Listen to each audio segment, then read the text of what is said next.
Hello, everyone, and welcome to episode number 5 of the Link Through Social podcast, your go to for everything social media, digital trends, and the rapidly evolving world of AI.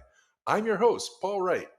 Well, it's been another week of lots of downloads, lots of views, lots of likes, lots of subscriptions. Thank you so much to everyone who has been sharing, listening, and downloading our first 4 episodes.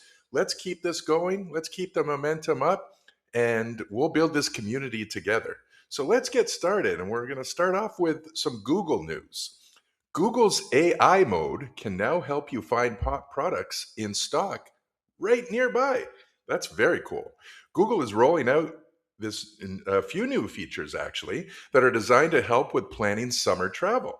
The tech giant announced on Friday that its agentic AI within AI mode can now help check whether what you need is in stock at a nearby store. How awesome is that? And that you can now also track prices for individual hotels directly in the search. With its latest AI mode update, Google can now contact local stores on your behalf to find out what shop carries the specific item you're looking for. This feature launched directly on search last November and is now rolling out on AI mode in the coming weeks in the United States and also in Canada. You can describe what you need, like, I forgot my prescription sunglasses, so I'm trying to find a pair of clip on polarized ones that fit over my current glasses.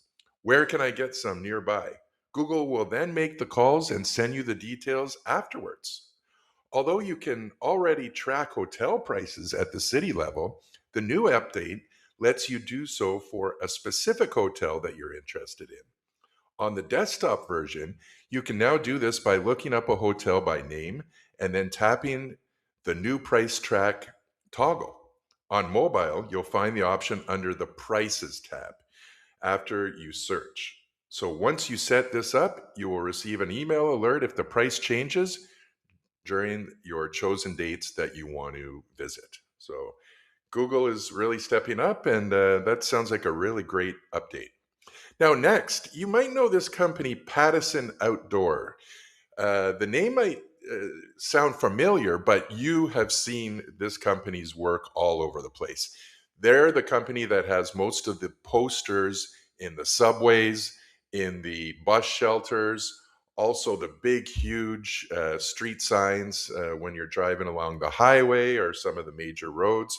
So, Pattison Outdoor now enables brands to extend high performing social content into digital out of home environments, creating a seamless bridge between social media engagement and large format mass reach. Very, very cool. And, they're keeping up with the times. Through this partnership, brands gain access to brand safe, scalable, and performance driven DOOH channel where Social First Creative and UGC can extend beyond feeds and thrive in the physical world. In addition, silent and caption optimized video production reflects viewing behaviors, where studies show that up to 85% of social media video is consumed without sound. Hmm.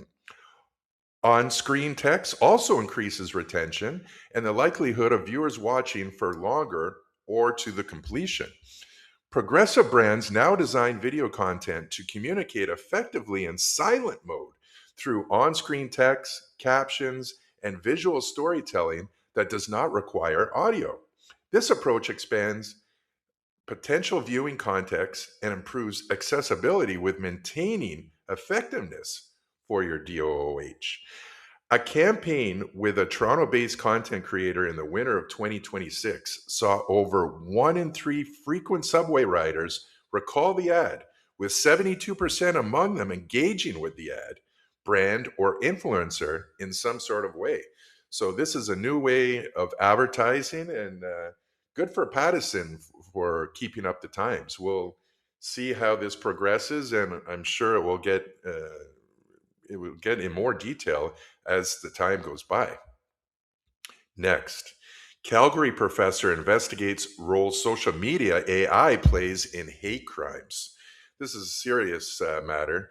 A Calgary professor is investigating the correlation of rising hate crimes and the use of new technologies as advocates call for new prevention measures from the federal government. Mount Royal University criminology professor Kelly Sundberg is working on a project that compiles public data on terrorist attacks, foil plots, and ideological violence to examine why hate crimes are increasing in Canada. Sundberg says data compiled in his in this has suggested a strong relationship between social media use and anti-Semitism, something that historically preludes other forms of hate. Anti-Semitism often is referred to as the canary coal mine when we allow these technologies to organically grow without any guardrails. And one of the outcomes is terrorism. One of the other outcomes is school shootings or violence. And one of the other outcomes is hatred towards the communities. Very concerning, and this study will continue, and I'll keep you updated on future podcasts for some more of Mr. Sundberg's findings. Next, Bond, a new social media platform, wants to use AI to help you kick your doom scrolling habit. We all do it. We're scrolling down. There's no end in sight. It's very hard to break. It's very hard to move on. Well, this legacy social media sites, we all know them: Instagram, TikTok, Facebook, etc., have been designed to keep us hooked to our devices, eyes glued endlessly to retina frying feeds of memes and dumb videos in order to create more engaged platforms for advertisement. In recent years, however, a swell of companies have sought to capitalize on users' burnout, pushing users to engage in IRL experiences or offering products without addictive features like the endless scroll. Bond, which officially launched on Tuesday, is one of those sites. Dino Barokovich, Bond's co-founder and CEO, says that his site offers an AI-powered solution to Americans and Canadians' screen addiction. The site works like this. Much like a normal social media platform, users post about what they've been up to lately. Bond allows users to update their profiles, posting what it calls memories via a variety of mediums, including pictures, video, and audio files. But unlike other sites, Bond is designed to act as a kind of idea generator for what the user should go and do in the real world. Experiences stored within Bond become a fodder for its AI system, which then gets trained on what kind of personalized event based recommendations to make to the user. For instance, if you've been posting a lot about how much you like pho and how you haven't had it for a while, Bond's system might recommend a nearby Vietnamese restaurant that is getting good reviews. Or if you're into heavy metal, Bond might point out that Iron Maiden is coming to a city near you on one of their 10,000 tours that they've had over the years. The more you post about your experiences, the more the system can feed you better recommendations. So, in other words, the system is designed to get you off the app and back out into the real world where you can do more stuff instead of just bed rotting and doom scrolling, as a lot of the kids do these days. The layout looks a little bit like Instagram, although there is no actual feed. Instead, user profiles are presented in a kind of cluster formation.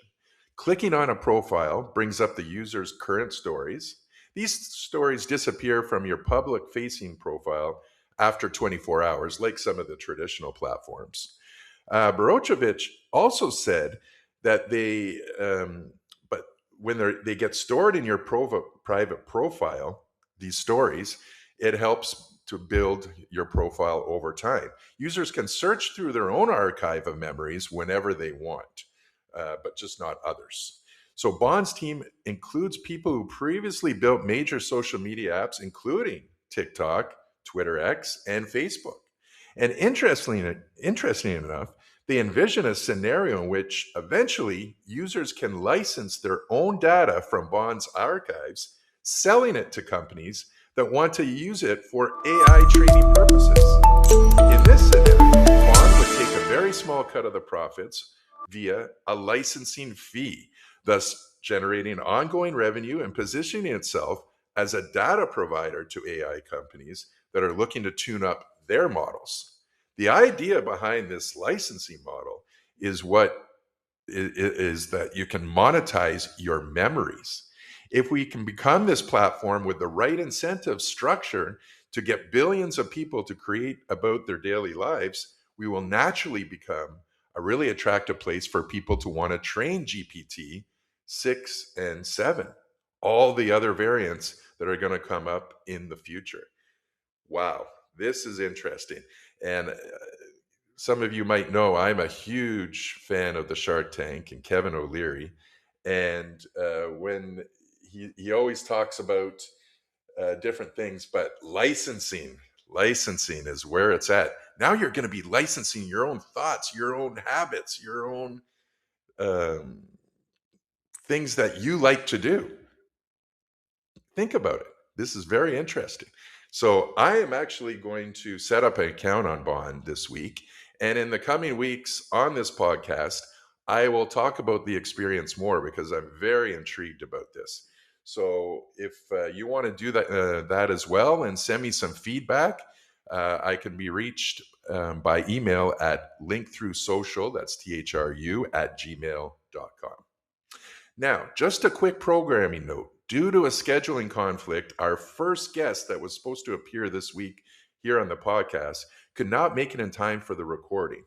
We will reschedule for another time in the next few weeks. However, we will have a special guest next week.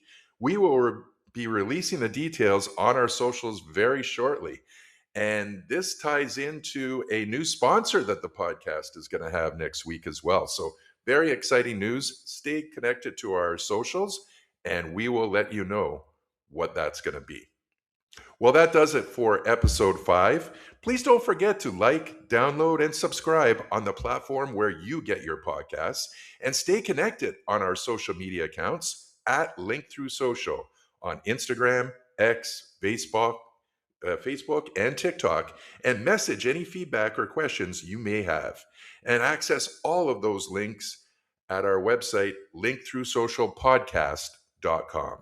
Thanks for listening. Until next time, that's it, another edition of the Link Thru Social podcast.